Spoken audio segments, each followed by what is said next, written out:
Okay, I just got to let everybody know, just because I appear on many media outlets, in particular Fox, I never met Rupert Murdoch. I don't know his kids. I don't know the executives there. I don't have the ins and outs in regards to what takes place and behind the scenes and all that good stuff.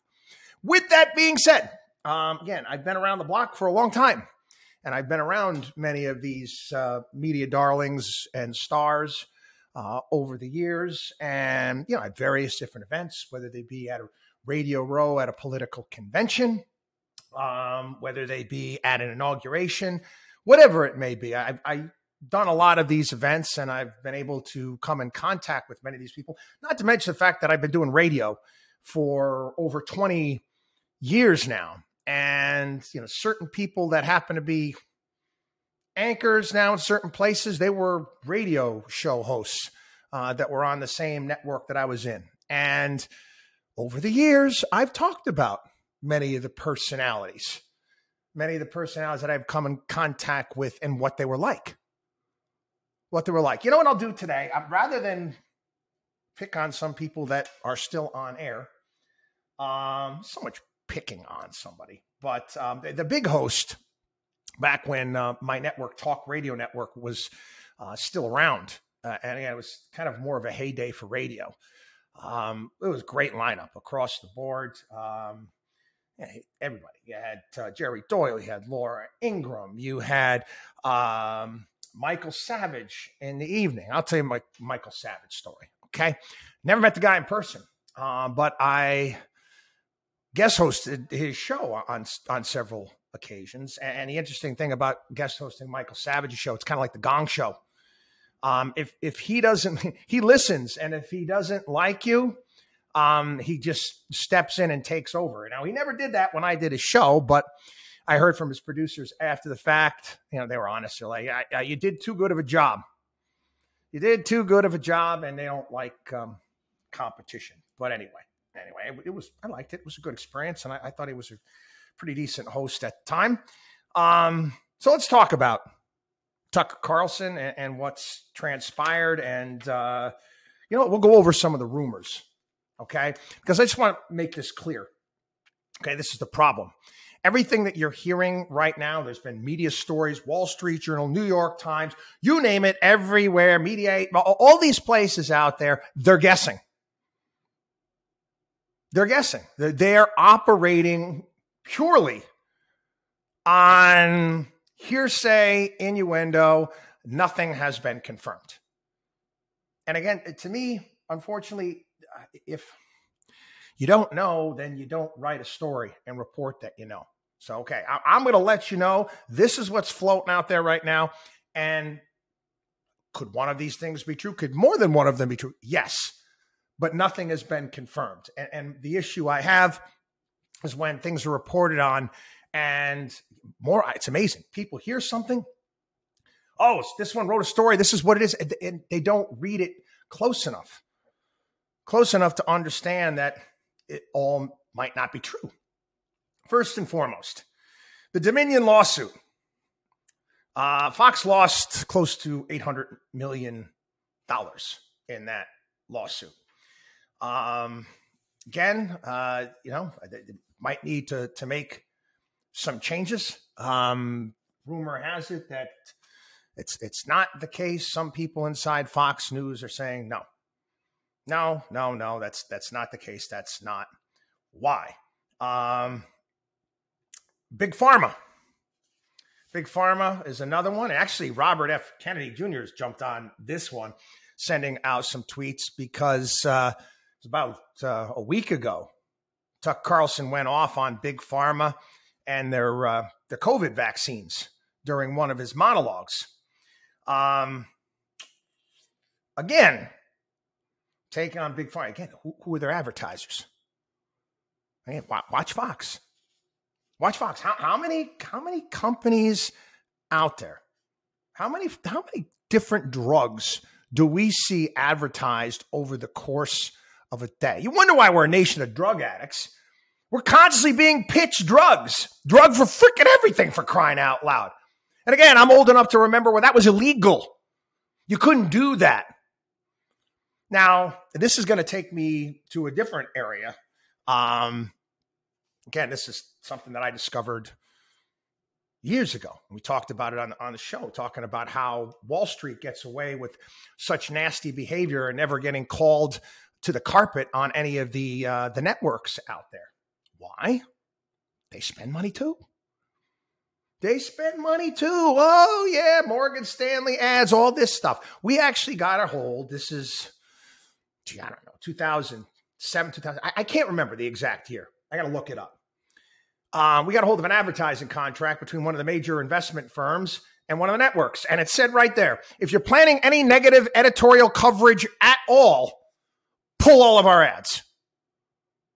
Pull all of our ads, which is basically saying, hey, you better be nice to us on air. Better not come after us, or guess what? You're not going to get those Morgan Stanley, Goldman Sachs, JP Morgan bucks. It's how it works. It's how the world works, people. It is what it is. If you don't think that this is, they take this into account, they do, whether you want to believe it or not. Actually, I'm going to read to you what Robert F. Kennedy Jr. is suggesting. He said, Fox fires Tucker Carlson 5 days after he crosses the red line by acknowledging that the TV networks pushed a deadly and ineffective vaccine to please their pharma advertisers. Carlson's breathtakingly courageous April 19th monologue broke TV's two biggest rules. Tucker told the truth about how greedy pharma advertisers control news content, and he lambasted obscure newscasters for promoting jabs that they knew to be lethal and worthless. For many years, Tucker's had the nation's biggest audience, averaging 3.5 million, 10 times the size of CNN. Fox just demonstrated the terrifying power of big pharma. Is this necessarily true? No, but he's got a point there.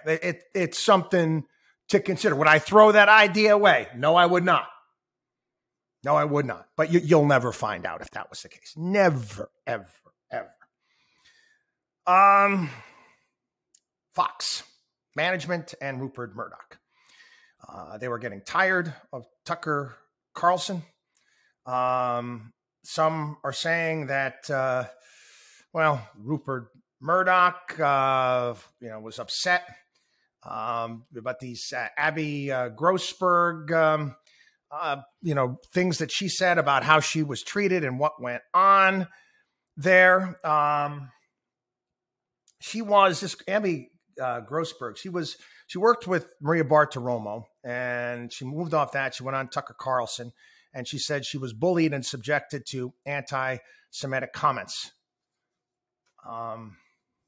Again, he said, she said, hearsay. I don't know. But I do know that there's been plenty of occasions over the years when people just make stuff up. This Abby Grossberg's no longer at Fox News, and some are saying that this is the dirt that Rupert wanted. Some are saying that Rupert wants to sell Fox News, and having Tucker on makes that more difficult. I don't know. Like I said, these are the things that are being battered around. January 6th, again, his coverage in some of the video that wasn't shown out there, where things were looking not as crazy as it was portrayed at the time. Again, I don't know. They knew that they were running that story. And the other one here is that Tucker might run for president in 2024. Those are the rumors that are being batted around right now. And some of the stuff was put together by Michael Snyder. I want to give him credit for that. I'm giving you caution here. Okay. I got experience doing this. I don't like being wrong. You listen to my podcasts here. You've been listening to my radio show. It is few and far between, on rare occasion, that I have to start off a program and come on and make a correction. Few and far between that I have to make a correction. But I will, and it's one of the first things I do when I'm wrong. How I avoid all of that is I don't speculate. I don't speculate. I don't speculate with my clients' money. I don't speculate on the information that I provide. Everything right now is rumor. We've yet to hear from Tucker Carlson and his camp. His attorney hasn't really returned anything. I don't know what is baked into this deal. I don't have a copy of his contract in regards to termination. It may have things in there if he's terminated with cause.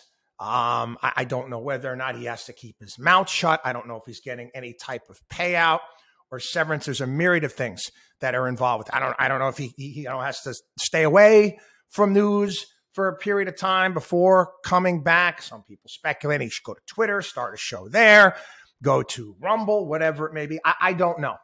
Okay. Until we hear from Tucker Carlson, and the longer we don't hear from him, basically what that basically is telling me is that he's got some sort of agreement where he has to keep his mouth shut and he continues to get paid.